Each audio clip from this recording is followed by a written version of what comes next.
9 mars 2001. Armin Meiwes, un informaticien de 39 ans vivant en Allemagne, prend un couteau de boucher. Il tranche le pénis de Bernd Brandes, un concepteur de logiciels de 42 ans qui a tout organisé pour se faire tuer et manger.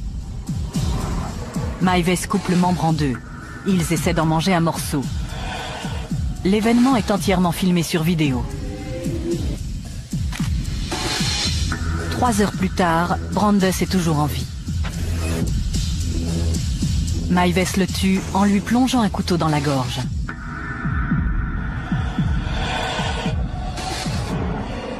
Au cours de l'année, il mangera 20 kilos de la chair de Brandes avant de passer volontairement aux aveux. Pour ces deux hommes, c'était le summum de l'expérience érotique. L'atroce apogée d'une aventure passionnée et tordue.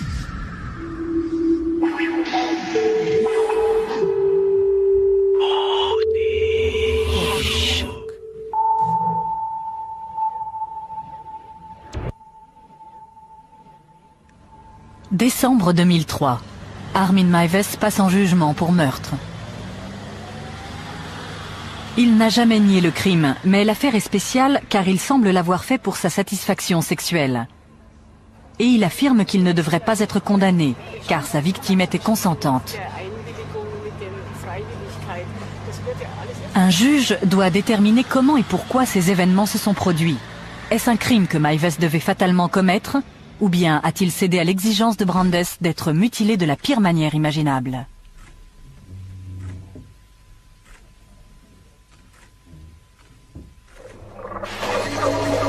Ils font connaissance sur Internet le 5 février 2001. Un mois plus tard, Frankie allait rencontrer Kator en personne.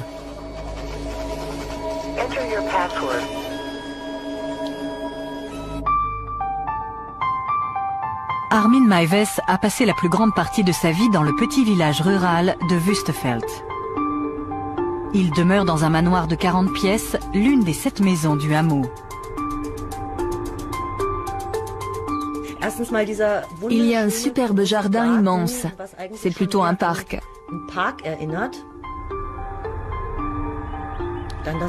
Et la maison a plus de 700 ans.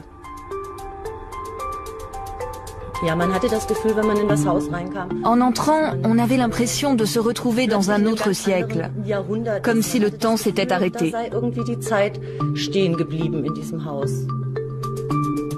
Meiwes a 8 ans en 1969 lorsque son père abandonne la famille.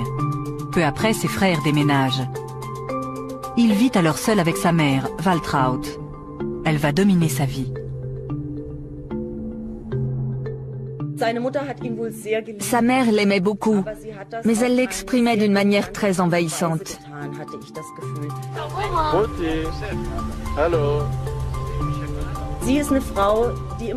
C'était une femme qui rêvait de recevoir sa famille, ses enfants et des amis, que sa vaste demeure soit pleine d'animation.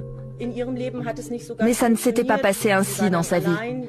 Elle était seule, ses 2 fils aînés étaient partis et elle n'avait qu'Armin qui devait accepter tout son amour. Très tôt, étouffé par les attentions de sa mère et connaissant peu de monde, Armin se met à rêver. Il s'invente un petit frère imaginaire, Frankie.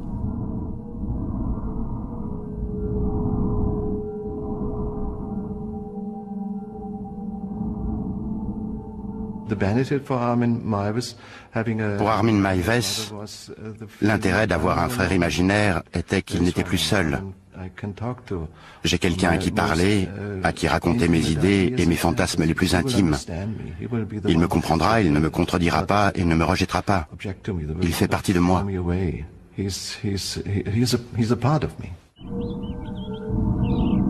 Il crée ses propres contes de fées, dont il dit qu'il se les rappelle encore parfaitement.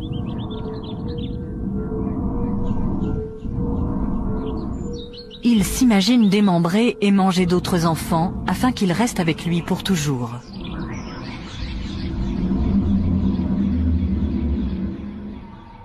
Pendant son adolescence, Meiwes demeure le serviteur dévoué de sa mère.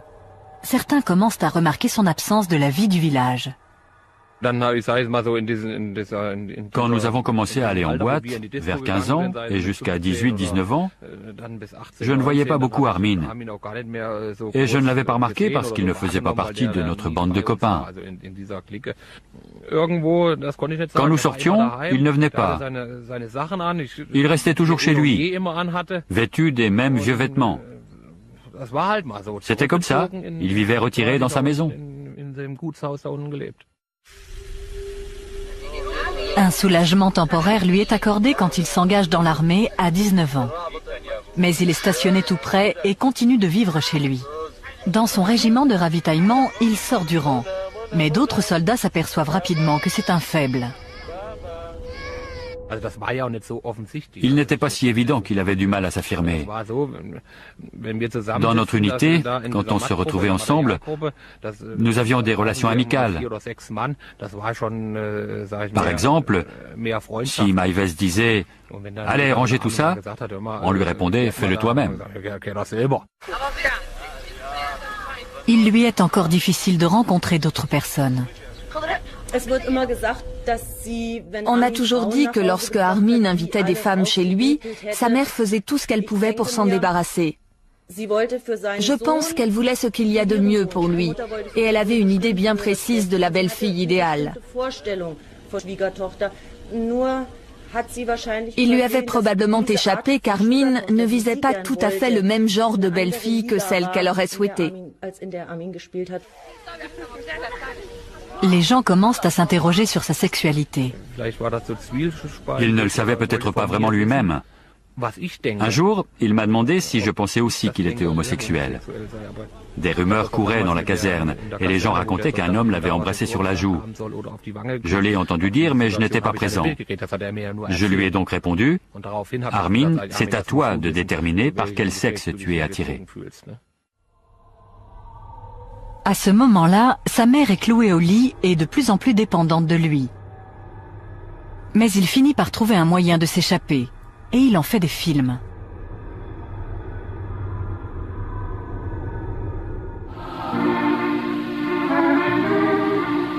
À l'armée, il a rencontré un groupe d'amateurs de voile qui organise des expéditions au large de la côte allemande. Armin fait sa première croisière en 1991. Il dit à sa mère que l'armée l'envoie dans un camp d'entraînement pour 2 semaines.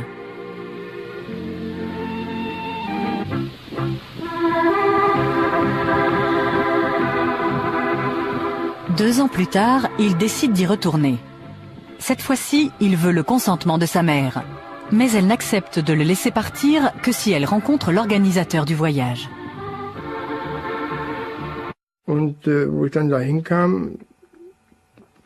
Quand je suis arrivé chez lui, je me suis dit, mon Dieu, où suis-je? C'était comme si je me retrouvais au Moyen-Âge, dans un vieux manoir. En entrant, j'ai vu des vieux tapis, des vieux meubles, des choses comme ça. Après avoir posé de nombreuses questions, la mère se résout à le laisser partir. Mais pourquoi tant d'inquiétude? C'était totalement inutile. C'était un homme de 30 ans qui pouvait prendre soin de lui.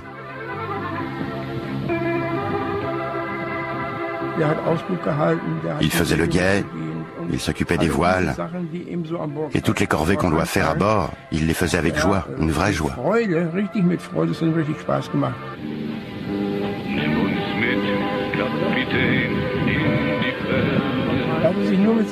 Il filmait tout le temps. C'est important, il avait toujours sa caméra avec lui. Il ne la posait jamais. Le seul film que nous ayons du voyage, c'est celui qu'il a tourné.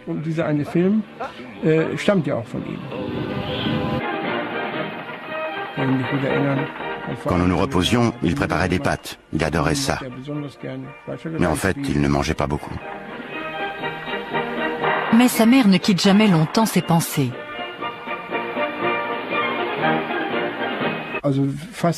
Il l'appelait quasiment tous les 2 jours. Il était évident que c'était une obligation. Je suppose qu'il avait des ordres. Tu m'appelleras pour me donner de tes nouvelles, mon fils.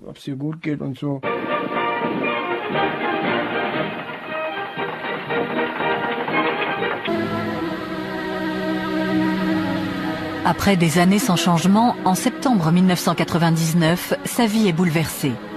Sa mère meurt des suites d'une longue maladie. Armin est seul. Quand sa mère est morte, il a réagi comme tous ceux qui viennent de perdre leur mère. Il était triste, il a pleuré. Il était content que ses voisins viennent le soutenir. Nous avons essayé de l'aider. Une voisine a fait un gâteau, j'ai apporté des petits pains avec du fromage et de la charcuterie. Nous avons dressé la table pour le service funèbre et nous nous sommes occupés de tout. Au lieu de libérer Armin et de lui permettre de vivre enfin sa vie d'adulte, la mort de sa mère le déséquilibre complètement. C'est à la fois un soulagement et un danger. Soulagé d'être libéré d'un contrôle permanent et danger de ne pas savoir quoi faire sans elle. Cela pouvait mener au passage à l'acte de ses fantasmes déviants, car à cette période de sa vie, il se sentait toujours en sécurité.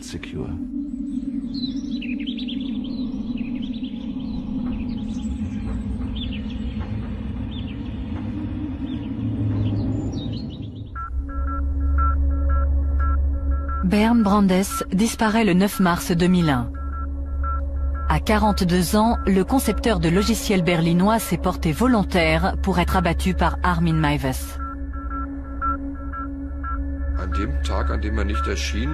Le jour où il ne s'est pas présenté au travail, nous ne nous sommes pas trop inquiétés. Il n'était pas inhabituel qu'un collègue soit un peu en retard. Mais quand nous sommes partis déjeuner et qu'il n'était toujours pas là, nous avons commencé à attendre qu'il nous appelle. Sur son répondeur, une voix d'homme lui demandait de rentrer le plus vite possible. Et le ton était très malheureux. Je ne savais pas du tout qui c'était.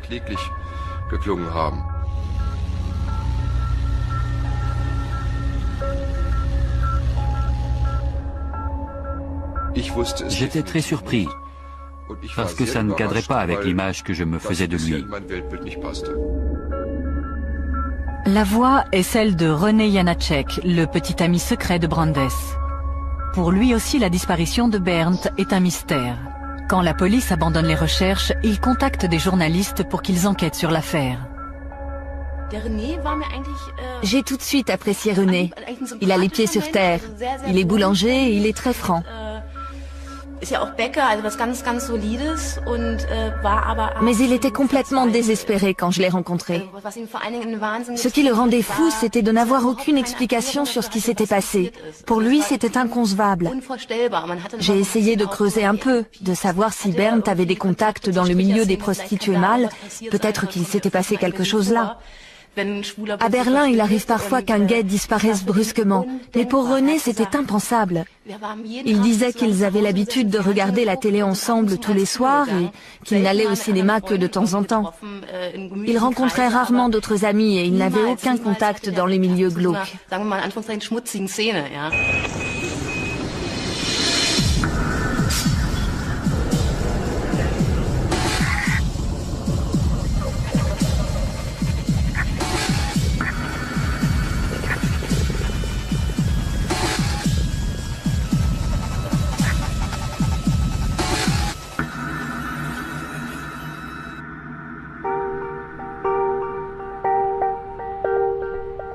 Avant sa disparition, cela faisait 15 ans que Brandes travaillait chez Siemens.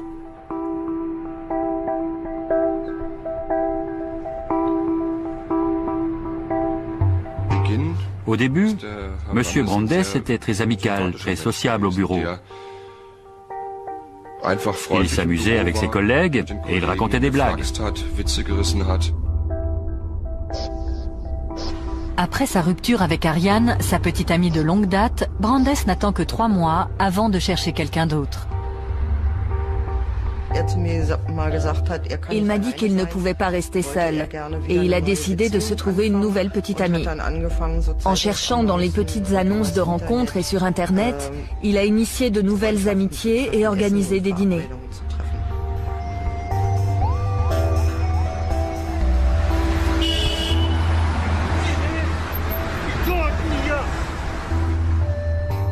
Atteignant les 40 ans, Brandes a peur de perdre son attrait sexuel. Il se réinvente et se met au sport de manière obsessionnelle. Il ne cesse de raconter à ses collègues comment il a transformé sa bedaine en tablette de chocolat. Quand il remarque un début de calvitie, il se rase la tête.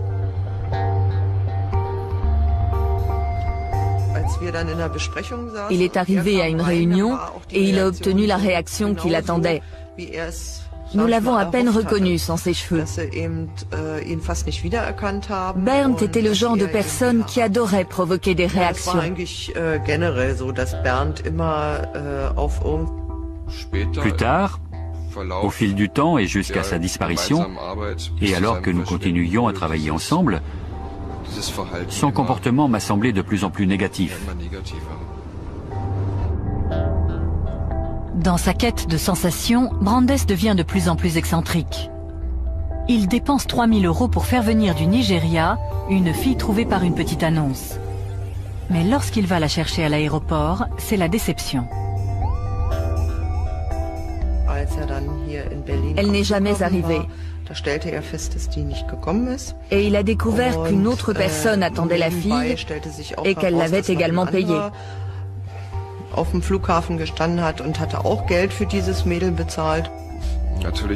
Naturellement, nous, ses collègues, ça nous a fait sourire. Nous pensions, comment peut-on envoyer de l'argent comme ça? Mais il était très irrité, très en colère. Il était tellement furieux qu'il nous a annoncé qu'il allait peut-être aller là-bas pour voir ce qu'était devenu son argent. Il disait que c'était vraiment incorrect. Ses efforts pour pimenter sa vie sont enfin récompensés lorsqu'il rencontre une femme nommée Alexandra. Elle était encore plus farfelue. Elle faisait du parachutisme et elle a tenté de le persuader d'essayer. Elle faisait aussi du roller avec lui. Mais au bout de quelques mois, sa relation avec Alexandra s'étiole. Il a une nouvelle passion. Bernd parlait tout le temps de son amour pour son ordinateur. C'était un vrai fou de PC. Il parlait des systèmes qu'il avait créés chez lui et de ce qu'il faisait. Il surfait beaucoup sur Internet.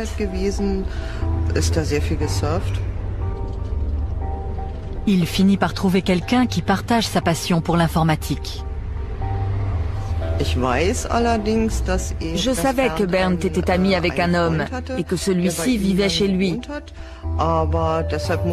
Mais ça ne veut pas forcément dire qu'il était homosexuel. Il s'intéressait aux mêmes choses et lui aussi aimait surfer sur Internet. Ils travaillaient ensemble à la construction d'un réseau informatique. Il n'a rien dit de plus à ce sujet et pour moi c'était parfaitement crédible.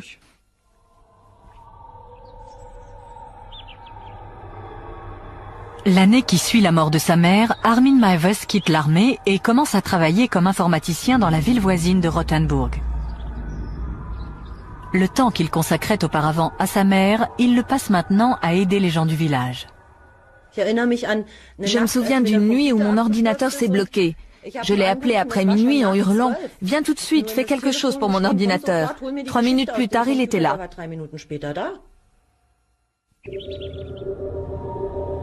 Pour faire de nouvelles rencontres, Meiwes se met à fréquenter le Blue Moon, une maison close située dans une zone industrielle voisine. Mais à la fin de la nuit, on le trouve souvent endormi au bar, seul. Physiquement, ce n'était pas le mâle dominant parmi d'autres mâles. Son apparence donnait l'impression qu'il était homosexuel. Mais nous n'en étions pas sûrs, car à ce moment-là, il s'intéressait à moi. Je trouvais ça ridicule. Ça aurait été comme avoir une relation sexuelle avec Mickey.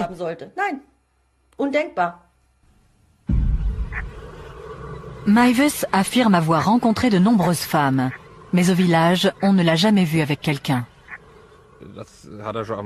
Il m'a dit qu'il était fiancé avec une fille de Kassel. Je lui ai répondu en plaisantant, « Armin, qui pourrais-tu vraiment ramener dans la maison de Wüstefeld?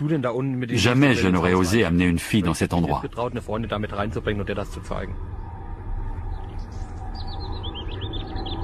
Il est peu probable que Meiwes connaisse une sexualité adulte. Il se referme sur son monde intérieur. Ses fantasmes d'enfant, il les exprime maintenant de manière sexuelle.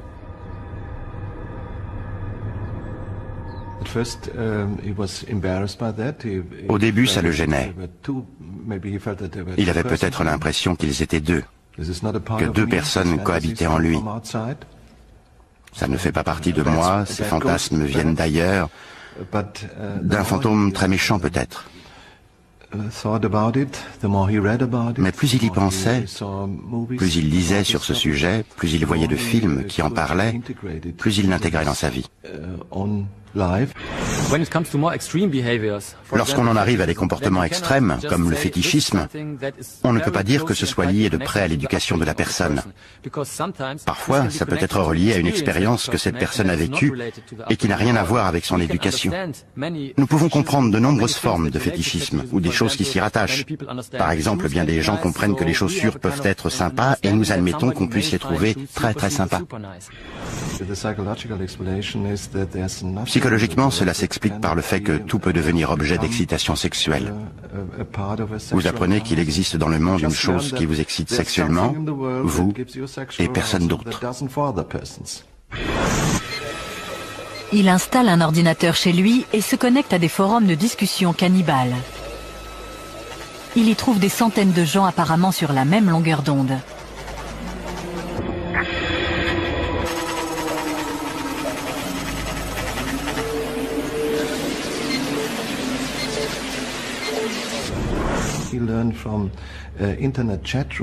Par les forums Internet, il a appris qu'il existe beaucoup d'autres personnes dans le monde qui disent vouloir être égorgées,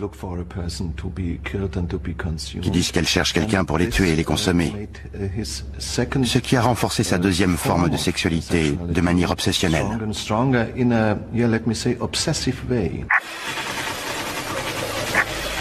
Maives envoie un message sous le pseudonyme de Frankie.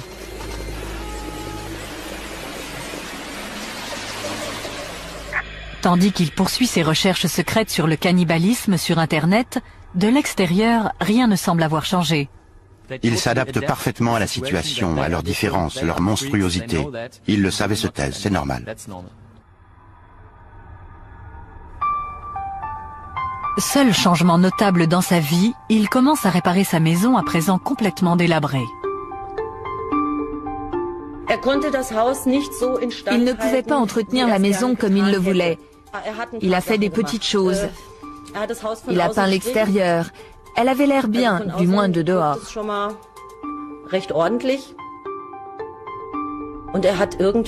Ensuite, il a installé des lavabos et des toilettes dans les chambres du haut.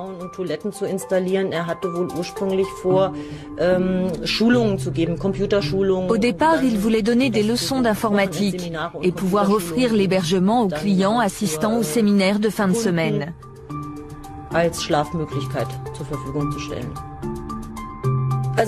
Franchement, je dois dire que la maison avait besoin d'être rénovée de fond en comble. Mais ces travaux ne servent pas seulement à rendre la maison plus confortable.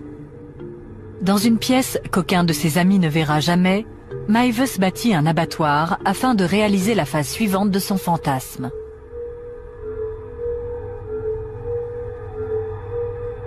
Il construit une cage.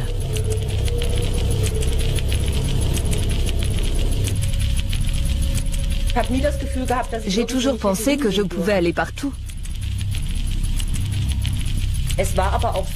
Il est vrai qu'il ne vivait qu'en bas. Nous n'avions aucune raison de monter, nous restions en bas.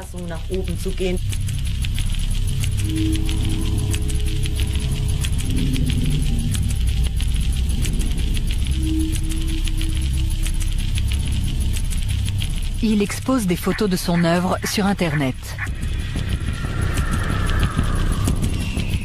Au cours de l'année suivante, il commence à attirer l'attention. Certains veulent juste discuter boucherie. D'autres veulent voir son abattoir.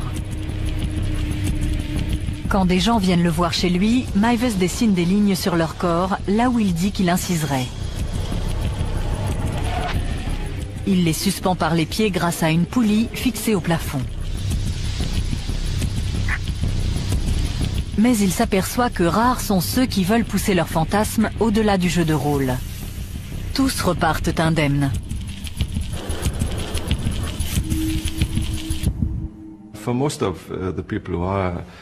Le jeu de rôle suffit à la plupart des gens qui sont actifs dans ces forums internet, parce qu'ils savent que c'est non seulement anormal, mais illégal. Et ils ne veulent pas vraiment tuer et manger quelqu'un d'autre. Ils aiment le fantasme, mais ce n'est qu'un jeu. Mais le 5 février 2001, Frankie reçoit une réponse différente.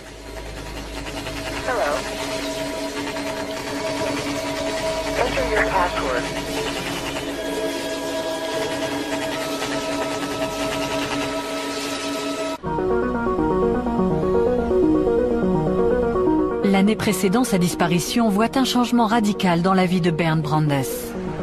Il s'installe avec René Janacek, un boulanger qu'il a rencontré par les petites annonces. Aux yeux de son petit ami, Brandes était un homme terre-à-terre et conventionnel. Parfaitement solide et assez conservateur, mais c'était ce qui lui plaisait chez lui. René avait bien 10 ans de moins, et Brandes lui donnait une forme de stabilité parce qu'il était digne de confiance et ne ressemblait à personne dans le milieu gai si volage de Berlin. Il ressemblait plus à certains de ces types bien qui le fréquentent aussi et qui sont souvent extrêmement sérieux.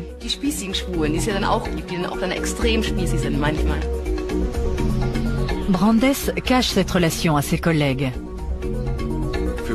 Pendant toute la période où j'ai connu M. Brandes, il n'a jamais été évident qu'il avait des tendances homosexuelles, ou qu'il était attiré, ou qu'il était passé à l'acte. Pour moi, M. Brandes a toujours été un hétérosexuel qui étalait toutes ses expériences et se vantait de ses exploits auprès des autres hommes.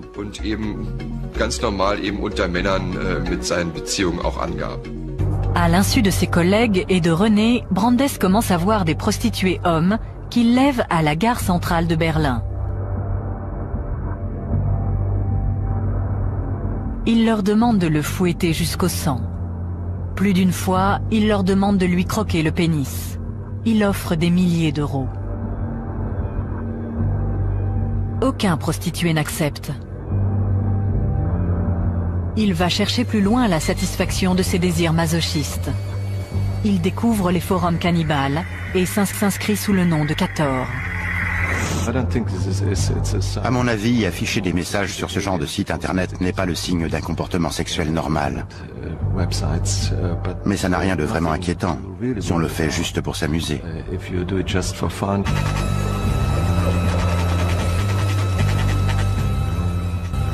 Brandes examine des centaines de messages en quête d'une personne capable de réaliser ses fantasmes de mutilation. L'un d'eux se détache des autres, Frankie. Ils se mettent à échanger des emails.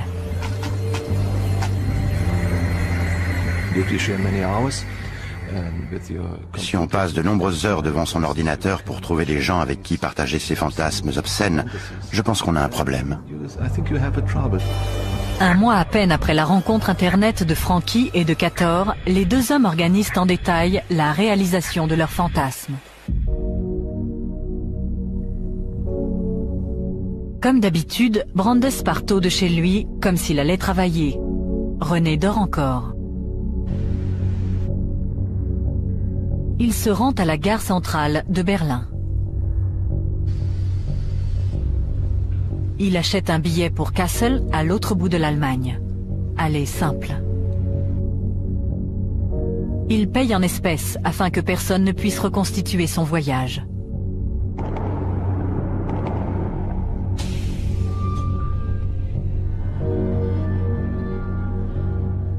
De Wüstefeld, Maives ira le chercher à la gare de Kassel 3 heures plus tard. Brandes a envoyé à Maives par email des instructions détaillées pour le rituel. Il a aussi envoyé des photos de lui nu. Maives a fait de même.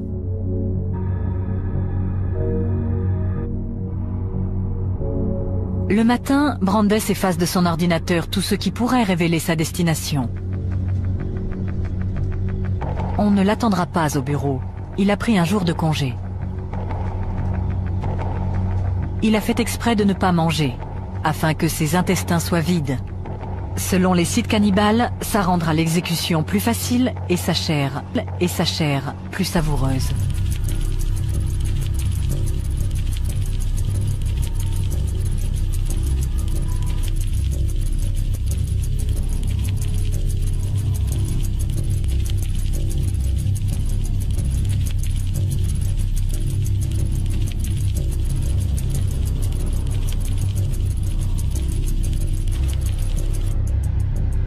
Maives rencontre Brandes à sa descente du train à la gare de Kassel.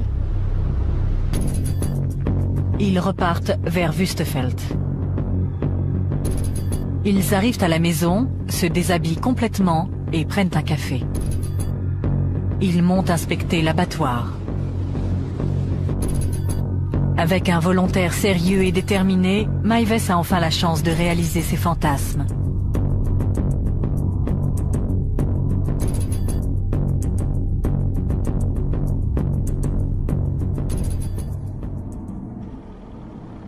Mais au moment crucial, il ne peut se résoudre à mordre dans Brandes. Brandes décide alors de rentrer chez lui sans avoir réalisé ses fantasmes.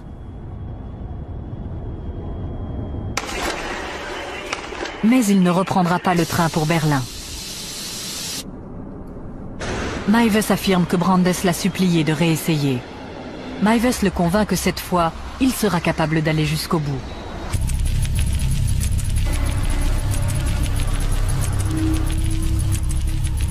Brandes achète des somnifères, du sirop contre la toux et du schnapps. Pour être somnolent, il avale le tout en revenant à Wüstefeld.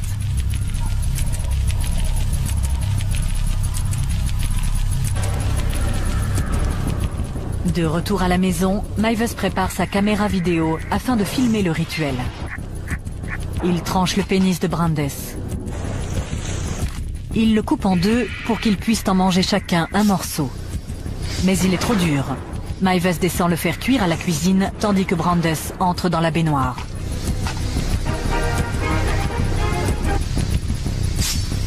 Le pénis finit par être tellement brûlé qu'il est immangeable.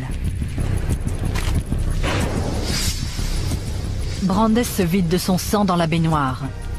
Maives passe le temps en bas en lisant une histoire de Star Trek. 3 heures plus tard, Brandes est toujours en vie. Maives décide de le tuer. Il prend un couteau et lui tranche la gorge sur 18 cm.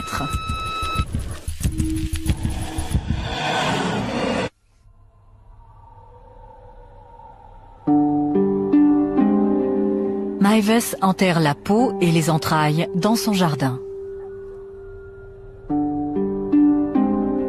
Il range la viande dans des barquettes de congélation. Tandis que la vie du village poursuit son train-train, 2 jours après le meurtre, Maives prépare son premier repas humain.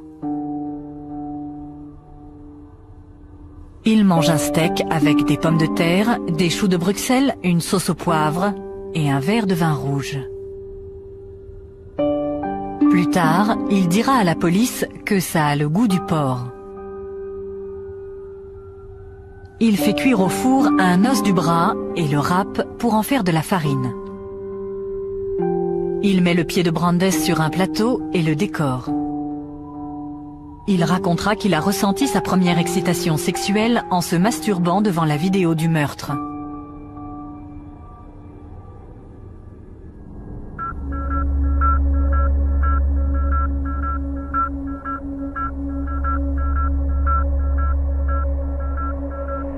J'avais l'impression qu'il s'était passé quelque chose de louche. Nous nous sommes vite aperçus qu'il n'y avait pas eu de retrait sur son compte. Il n'avait donc pas sorti d'argent de la banque. Par conséquent, on pouvait écarter l'hypothèse d'une disparition volontaire.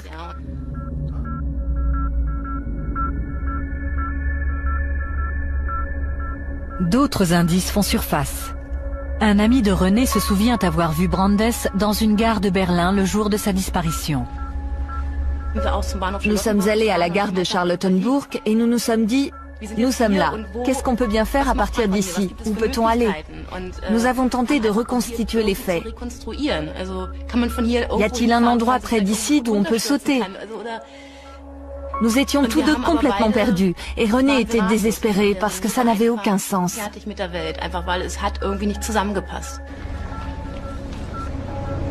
En dernier recours, ils font paraître une annonce dans le journal avec une photo de Brandes. Plusieurs semaines passent sans réponse. En l'absence d'autres pistes, l'affaire est classée. À présent, Meiwes est le seul à savoir ce qui s'est passé le 9 mars 2001. À Wüstefeld, personne n'a le moindre soupçon. De l'extérieur, les gens ne se rendront peut-être jamais compte que le fantasme est devenu réalité, parce qu'ils n'ont jamais su qu'il y avait un fantasme. Donc, d'un côté, la personne qui commet le crime ou réalise le fantasme a l'habitude de garder le plus grand silence et de ne jamais montrer le moindre signe de cet accomplissement. Et de l'autre, les gens ne s'aperçoivent pas du changement, parce qu'il n'y a probablement pas grand changement. Au cours des mois suivants, Meiwes continue à cuisiner et à manger la chair de Brandes. Mais ses fantasmes sont réalisés et il est à nouveau seul. Il se retrouvait le même qu'avant. Il se retrouvait seul. Il n'avait pas de partenaire. Et il avait toujours ses rêves.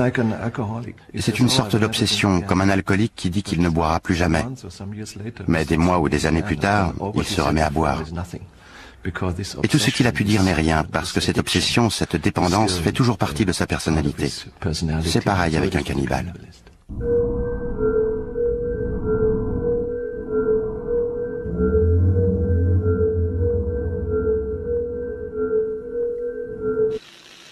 Après 5 mois de silence, Frankie retourne sur le forum cannibale en quête d'une nouvelle victime.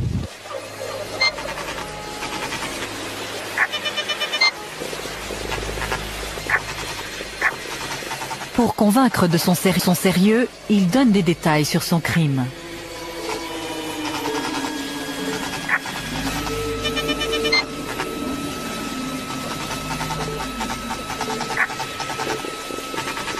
En un mois, un étudiant d'Innsbruck voit plusieurs messages très explicites et prévient la police.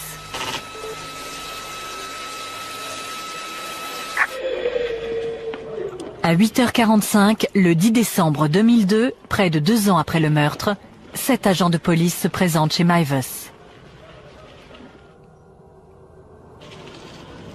Il est mis en examen pour glorification de la violence. Quand on lui demande s'il a vraiment mangé de la chair humaine, il répond « peut-être ».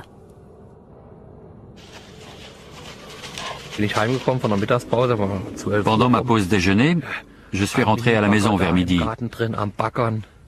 Il y avait une petite pelleteuse à l'œuvre dans le jardin. Il y avait une barrière devant la maison et la police était là. Je suis rentré et j'ai demandé à ma femme « Que se passe-t-il chez Armin ?» Il y a une barrière, la police et une pelleteuse. Et comme il gardait un Rottweiler pour un ami, notre première pensée a été qu'il s'était fait dévorer par le chien. Dans la maison, les policiers saisissent 200 disques durs servant aux 3 ordinateurs de Meiwes. Ils contiennent 3800 photos chargées sur Internet, un mélange de pornographie, de torture, de cannibalisme et de ses photos de vacances. Mais tandis que la police fouille les lieux, Meiwes parvient à cacher la vidéo du meurtre. Les policiers sortent 10 kilos de viande du congélateur.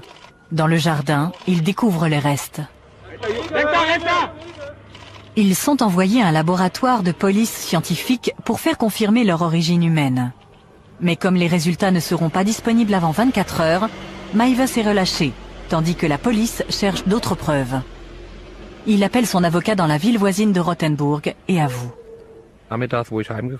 Dans l'après-midi, quand je suis rentré vers 3h30, tout avait été dévoilé. On avait annoncé qu'un cannibale de Rothenburg avait mangé quelqu'un.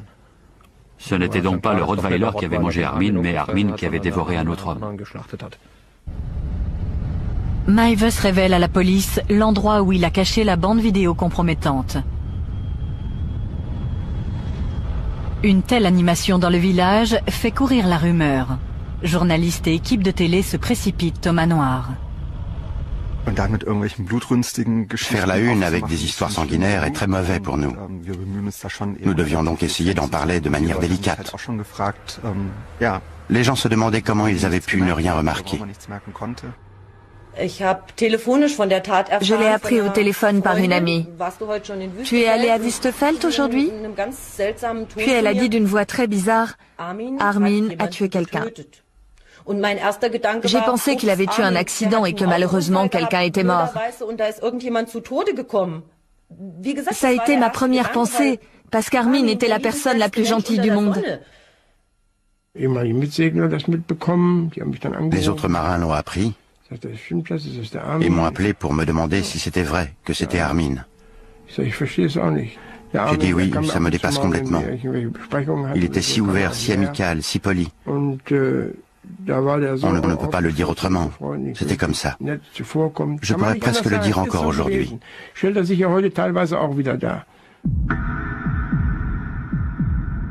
Les anatomopathologistes calculent qu'il manque 20 kilos de chair sur les restes de Brandes. Après avoir visionné la vidéo tournée par Meiwes, ils estiment que Brandes est mort à la suite de l'égorgement plutôt que de la mutilation. Meiwes est donc mis en examen non pour homicide, mais pour meurtre. Il est transféré dans une prison de haute sécurité où il passe l'année que dure la préparation de son procès. Les experts psychiatres le trouvent sensé et rationnel et donc apte à passer en jugement. Il leur raconte comment il rêve depuis son plus jeune âge de dévorer un autre homme. Si vous êtes cannibale, à l'évidence, vous êtes très différent. Et vous souffrez d'un type de modification psychologique. Mais ce n'est pas la même chose que dans les maladies psychiatriques, telles que la schizophrénie ou la paranoïa, par exemple, où les gens croient vraiment que les choses qu'ils entendent ou perçoivent ou sentent sont réelles. Ici, il s'agit de gens qui savent que leurs fantasmes n'ont rien à voir avec ceux des autres. Mais ils n'y peuvent rien. Donc, dans un sens, ils sont différents.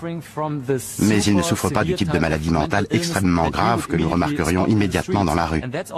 C'est aussi l'une des raisons pour lesquelles personne ne voit qu'ils ont des fantasmes cannibales ou zoophiles ou autres. Ça ne se voit pas. Meiwes dit également au psychiatre qu'il a l'impression d'avoir absorbé la virilité de Brandes, et même ses capacités, comme celle de parler anglais. À Berlin, on n'a eu aucune nouvelle de Brandes depuis sa disparition 18 mois plus tôt. Et soudain, son visage réapparaît aux informations. J'ai reçu un email le matin, et tout ce qu'il disait, c'était que Bernd avait été retrouvé. Il y avait un lien Internet avec un journal où on voyait son visage. C'était la photo utilisée pendant les recherches. J'ai lu l'article et je n'arrivais pas à croire ce qui s'était passé.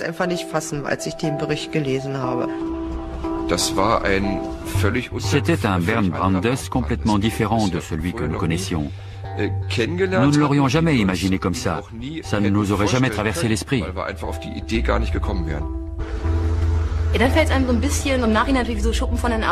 C'était comme si les écailles me tombaient des yeux. Il arrive souvent que des gens qui ont des tendances perverses semblent parfaitement normaux et ordinaires au monde extérieur. On se dit alors que la réalité est complexe.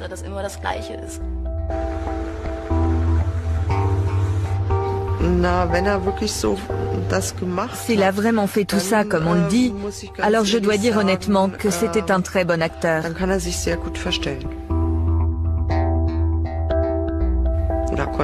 Bernd devait avoir une double personnalité.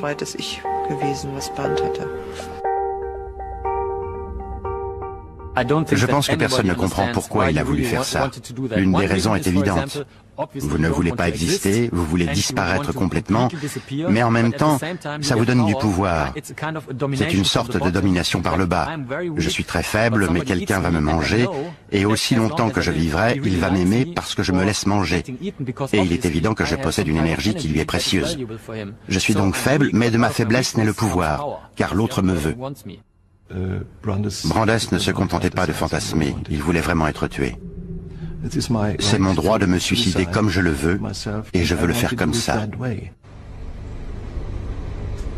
La défense de Maives à son procès pour meurtre repose sur l'affirmation que sa victime était consentante.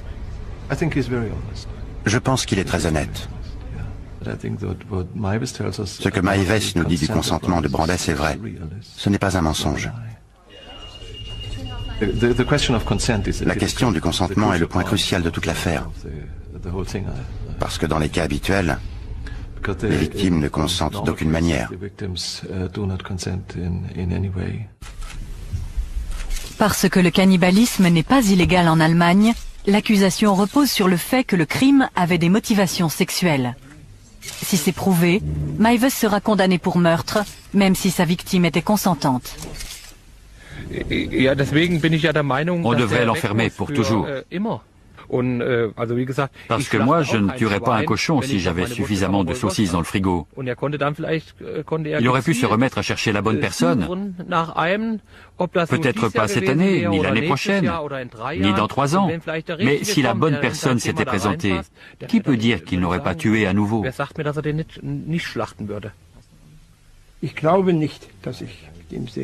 Je ne pense pas que je retournerai faire de la voile avec lui. Parce que j'ai perdu confiance. Pas un peu, mais complètement.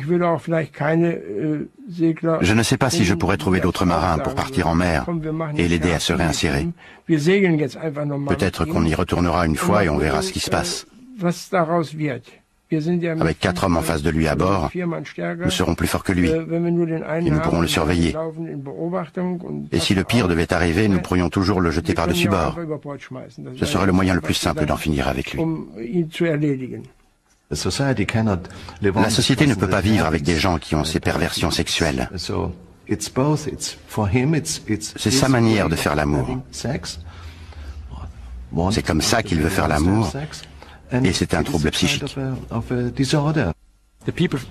Les gens qui souffrent de perversion ne peuvent pas contrôler leurs pulsions. Ils ne peuvent même pas s'empêcher d'y penser. Ils ne peuvent pas se dire « je veux m'endormir, je ne veux plus y penser ». Ça ne marche pas comme ça.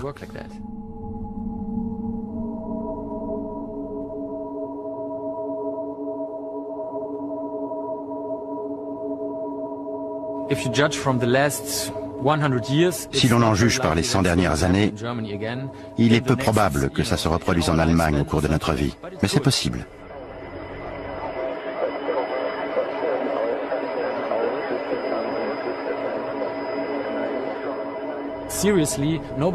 Sérieusement, personne ne devrait sous-estimer l'influence de notre monde moderne. Les gens s'intéressent à des sous-cultures, ils sont passionnés par les extrêmes. Il n'y a plus de limites.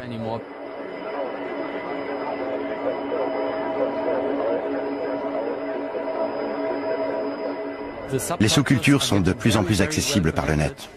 Alors il est possible que ça se reproduise.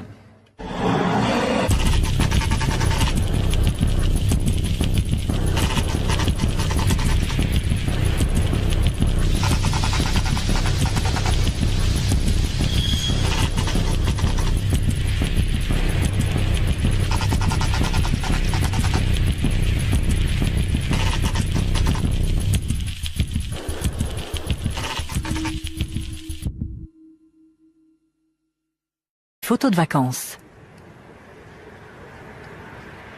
Mais tandis que la police fouille les lieux, Maives parvient à cacher la vidéo du meurtre.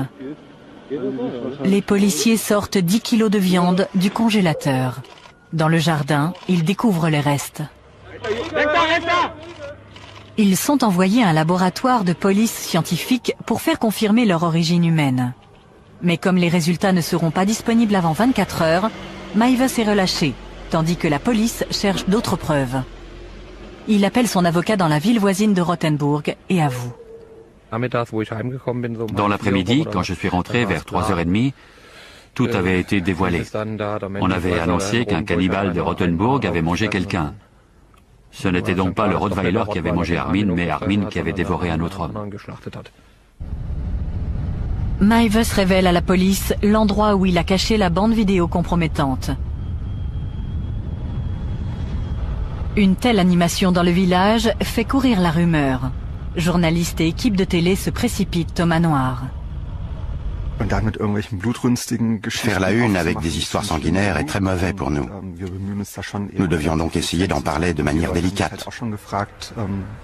Les gens se demandaient comment ils avaient pu ne rien remarquer. Je l'ai appris au téléphone par une amie. Tu es allé à Wüstefeld aujourd'hui? Et qui n'a rien à voir avec son éducation. Nous pouvons comprendre de nombreuses formes de fétichisme ou des choses qui s'y rattachent. Par exemple, bien des gens comprennent que les chaussures peuvent être sympas et nous admettons qu'on puisse les trouver très très sympas. Psychologiquement, cela s'explique par le fait que tout peut devenir objet d'excitation sexuelle. Vous apprenez qu'il existe dans le monde une chose qui vous excite sexuellement, vous et personne d'autre. Il installe un ordinateur chez lui et se connecte à des forums de discussion cannibales. Il y trouve des centaines de gens apparemment sur la même longueur d'onde.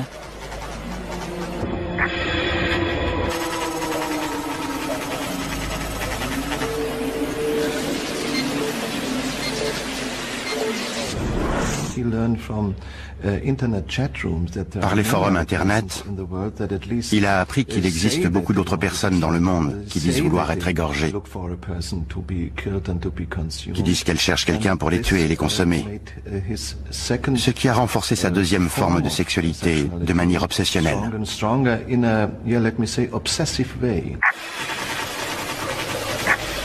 Maives envoie un message sous le pseudonyme de Frankie.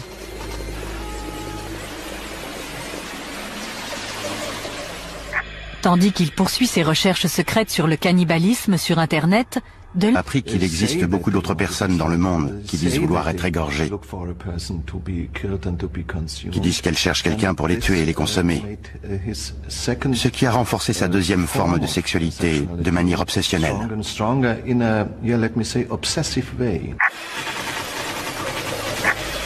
Maives envoie un message sous le pseudonyme de Frankie.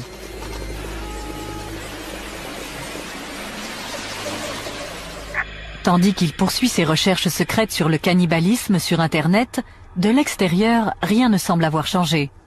Ils s'adaptent parfaitement à la situation, à leurs différences, leur monstruosité. Ils le savent et se taisent, c'est normal. Seul changement notable dans sa vie, il commence à réparer sa maison à présent complètement délabrée. Il ne pouvait pas entretenir la maison comme il le voulait. Il a fait des petites choses. Il a peint l'extérieur. Elle avait l'air bien, du moins de dehors.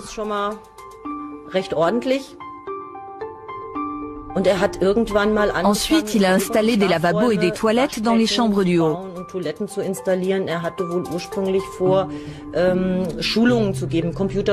Au départ, il voulait donner des leçons d'informatique et pouvoir offrir l'hébergement aux clients assistant au séminaire de fin de semaine. Du sirop contre la toux et du schnapps. Pour être somnolent, il avale le tout en revenant à Wüstefeld.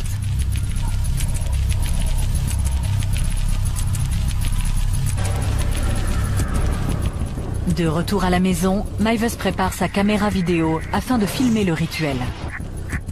Il tranche le pénis de Brandes. Il le coupe en deux pour qu'ils puissent en manger chacun un morceau. Mais il est trop dur. Maives descend le faire cuire à la cuisine tandis que Brandes entre dans la baignoire.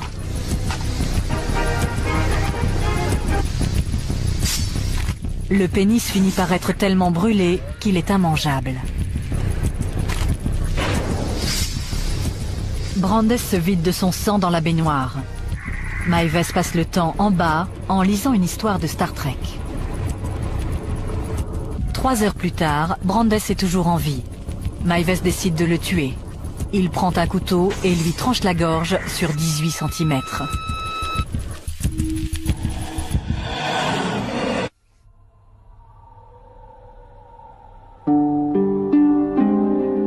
Maives enterre la peau et les entrailles dans son jardin. Il range la viande dans des barquettes de congélation. Tandis que la vie du village Quand nous avons commencé à aller en boîte, vers 15 ans et jusqu'à 18-19 ans, je ne voyais pas beaucoup Armin. Et je ne l'avais pas remarqué parce qu'il ne faisait pas partie de notre bande de copains. Quand nous sortions, il ne venait pas. Il restait toujours chez lui, vêtu des mêmes vieux vêtements. C'était comme ça, il vivait retiré dans sa maison. Un soulagement temporaire lui est accordé quand il s'engage dans l'armée à 19 ans. Mais il est stationné tout près et continue de vivre chez lui. Dans son régiment de ravitaillement, il sort du rang. Mais d'autres soldats s'aperçoivent rapidement que c'est un faible. Il n'était pas si évident qu'il avait du mal à s'affirmer. Dans notre unité, quand on se retrouvait ensemble, nous avions des relations amicales. Par exemple, si Maives disait « Allez, rangez tout ça », on lui répondait « Fais-le toi-même ». Il lui est encore difficile de rencontrer d'autres personnes. On a toujours dit que lorsque Armin invitait des femmes chez lui, sa mère faisait tout ce qu'elle pouvait pour s'en débarrasser. Je pense qu'elle voulait ce qu'il y a de mieux pour lui, et elle avait une idée bien précise de la belle pour le rituel. Il a aussi envoyé des photos de lui nu. Maives a fait de même.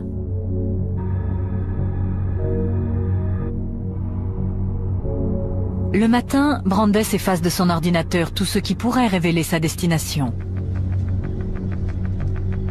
On ne l'attendra pas au bureau. Il a pris un jour de congé. Il a fait exprès de ne pas manger, afin que ses intestins soient vides. Selon les sites cannibales, ça rendra l'exécution plus facile et sa chair plus savoureuse.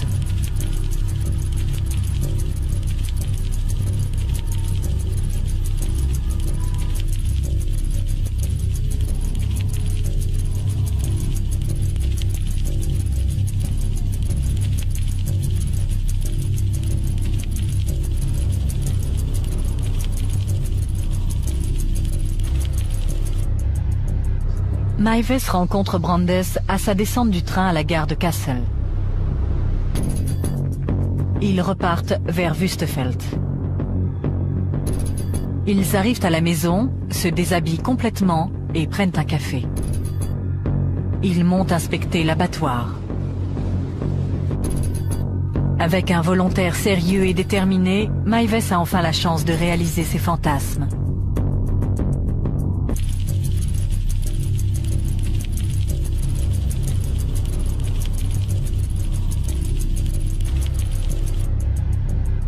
Maives rencontre Brandes à sa descente du train à la gare de Kassel.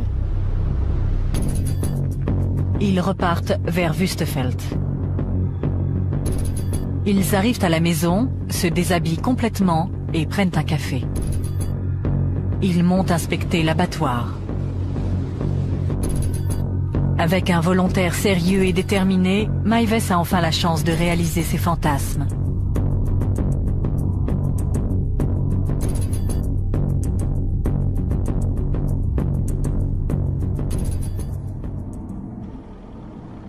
Mais au moment crucial, il ne peut se résoudre à mordre dans Brandes. Brandes décide alors de rentrer chez lui sans avoir réalisé ses fantasmes.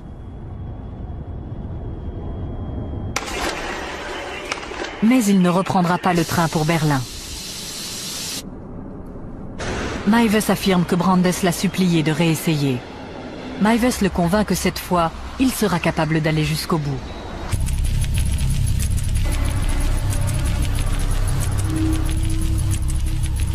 Brandes achète des somnifères, du sirop contre la toux et du schnapps. Pour être somnolent, il avale le tout en revenant à Wüstefeld. Mais plus il y pensait, plus il lisait sur ce sujet, plus il voyait de films qui en parlaient, plus il l'intégrait dans sa vie. Lorsqu'on en arrive à des comportements extrêmes, comme le fétichisme, on ne peut pas dire que ce soit lié de près à l'éducation de la personne. Parfois, ça peut être relié à une expérience que cette personne a vécue et qui n'a rien à voir avec son éducation. Nous pouvons comprendre de nombreuses formes de fétichisme ou des choses qui s'y rattachent. Par exemple, bien des gens comprennent que les chaussures peuvent être sympas et nous admettons qu'on puisse les trouver très sympas. Psychologiquement, cela s'explique par le fait que tout peut devenir objet d'excitation sexuelle. Vous apprenez qu'il existe dans le monde une chose qui vous excite sexuellement, vous et personne d'autre. Il installe un ordinateur chez lui et se connecte à des forums de discussion cannibales. Il y trouve des centaines de gens apparemment sur la même longueur d'onde.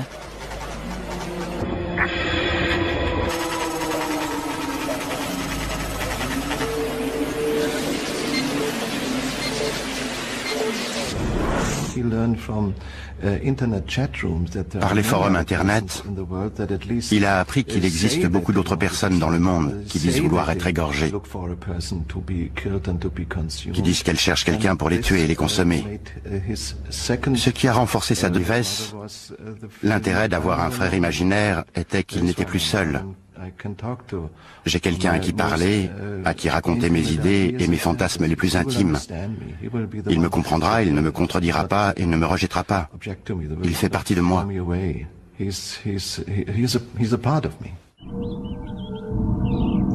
Il crée ses propres contes de fées, dont il dit qu'il se les rappelle encore parfaitement.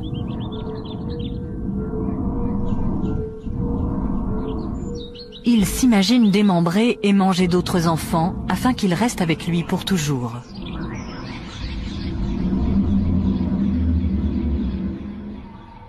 Pendant son adolescence, Maives demeure le serviteur dévoué de sa mère. Certains commencent à remarquer son absence de la vie du village. Quand nous avons commencé à aller en boîte, vers 15 ans et jusqu'à 18-19 ans, je ne voyais pas beaucoup Armin. Et je ne l'avais pas remarqué parce qu'il ne faisait pas partie de notre bande de copains. Quand nous sortions, il ne venait pas. Il restait toujours chez lui, vêtu des mêmes vieux vêtements. C'était comme ça, il vivait retiré dans sa maison. Un soulagement temporaire lui est accordé quand il s'engage dans l'armée à 19 ans. Mais il est stationné tout près et continue de trouver un moyen de s'échapper. Et il en fait des films.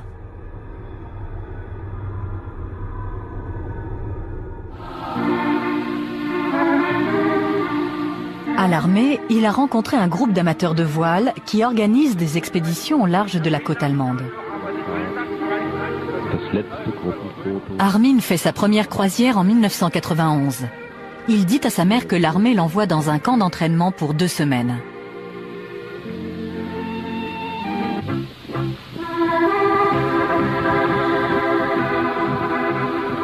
Deux ans plus tard, il décide d'y retourner. Cette fois-ci, il veut le consentement de sa mère. Mais elle n'accepte de le laisser partir que si elle rencontre l'organisateur du voyage.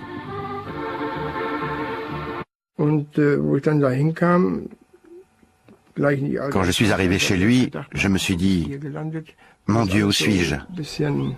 C'était comme si je me retrouvais au Moyen-Âge, dans un vieux manoir. En entrant, j'ai vu des vieux tapis, des vieux meubles, des choses comme ça. Après avoir posé de nombreuses questions, la mère se résout à le laisser partir. Mais pourquoi tant d'inquiétude? C'était totalement inutile. C'était un homme de 30 ans qui pouvait prendre soin de lui.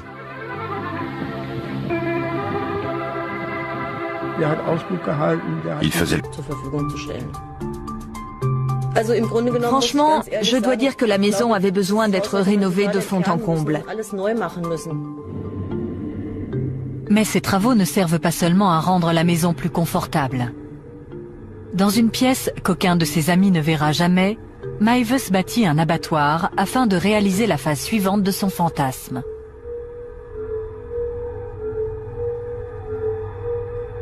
Il construit une cage.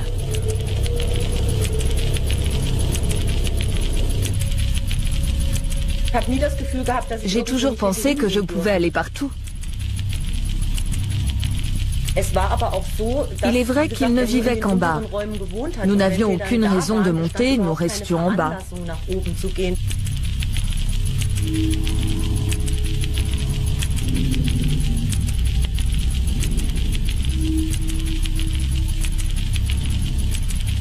Il expose des photos de son œuvre sur Internet.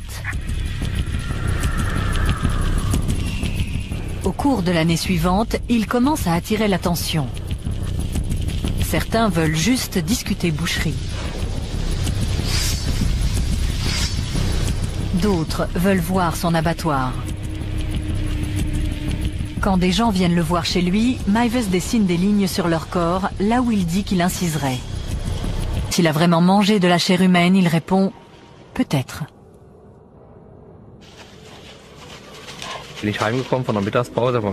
Pendant ma pause déjeuner, je suis rentré à la maison vers midi. Il y avait une petite pelleteuse à l'œuvre dans le jardin. Il y avait une barrière devant la maison et la police était là. Je suis rentré et j'ai demandé à ma femme « Que se passe-t-il chez Armin ?» Il y a une barrière, la police et une pelleteuse. Et comme il gardait un Rottweiler pour un ami, notre première pensée a été qu'il s'était fait dévorer par le chien. Dans la maison, les policiers saisissent 200 disques durs servant aux 3 ordinateurs de Meiwes. Ils contiennent 3800 photos chargées sur Internet, un mélange de pornographie, de torture, de cannibalisme et de ses photos de vacances. Mais tandis que la police fouille les lieux, Meiwes parvient à cacher la vidéo du meurtre. Les policiers sortent 10 kilos de viande du congélateur. Dans le jardin, ils découvrent les restes. Ils sont envoyés à un laboratoire de police scientifique pour faire confirmer leur origine humaine.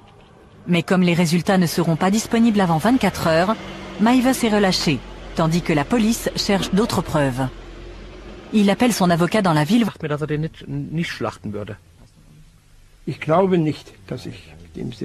Je ne pense pas que je retournerai faire de la voile avec lui.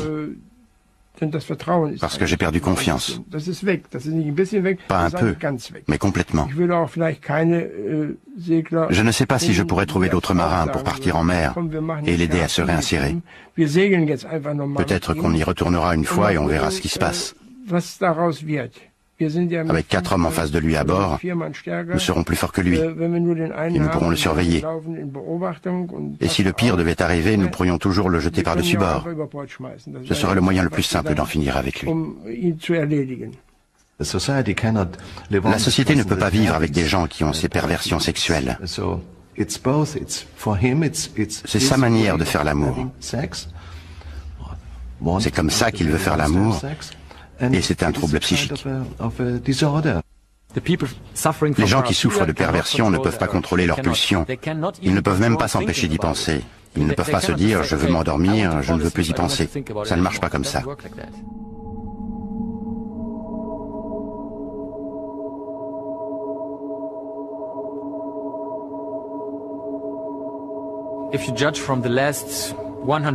Si l'on en juge par les 100 dernières années, il est peu probable que ça se reproduise en Allemagne au cours de notre vie. Mais c'est possible. Tout de suite apprécié René. Il a les pieds sur terre. Il est boulanger et il est très franc. Mais il était complètement désespéré quand je l'ai rencontré. Ce qui le rendait fou, c'était de n'avoir aucune explication sur ce qui s'était passé. Pour lui, c'était inconcevable.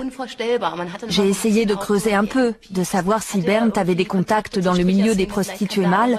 Peut-être qu'il s'était passé quelque chose là. À Berlin, il arrive parfois qu'un gay disparaisse brusquement. Mais pour René, c'était impensable. Il disait qu'ils avaient l'habitude de regarder la télé ensemble tous les soirs et qu'ils n'allaient au cinéma que de temps en temps. Il rencontrait rarement d'autres amis et il n'avait aucun contact dans les milieux glauques.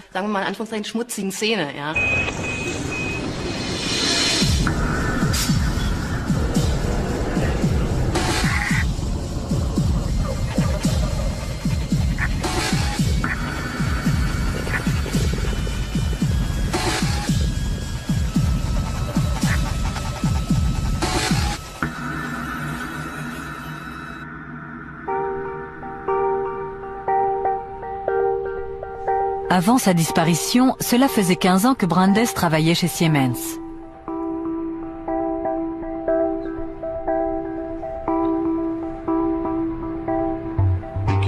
Au début, M. Brandes était très